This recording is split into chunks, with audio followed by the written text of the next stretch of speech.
My name is Daniel. I went to my high school reunion last night to see Stacy. I met Stacy when we were seniors. She was pretty. I dropped my books. Now, for you, that might not be a big deal, but for me, to pick up my books is a major problem. Stacy was nice. She said, "Could I pick up your books for you?" I said, "Yeah." She said, "Can I carry them to your next class?" I said, "Sure." She was very nice. Later that week, Stacy asked me if I would go roller skating with her and her friends. I said, "Wheels and these feet don't get along." Well, I went.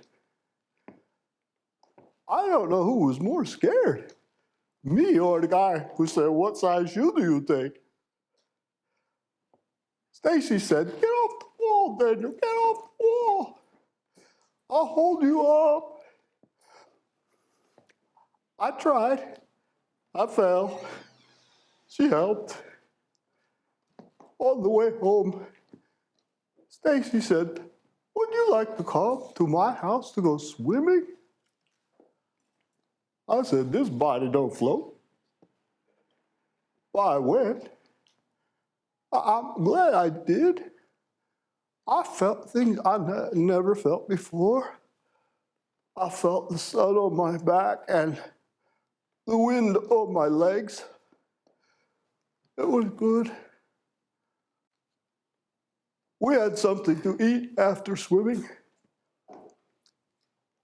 And when we were done, Stacy said, "Daniel, what are your dreams?"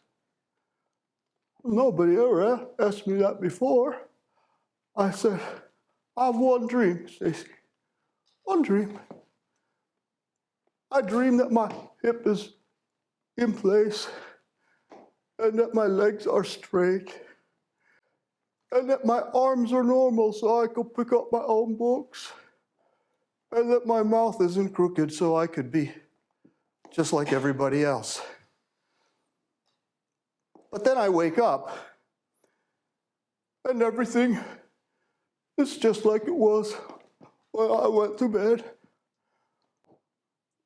You know what Stacy said to me? She said, "Daniel, that's a stupid dream."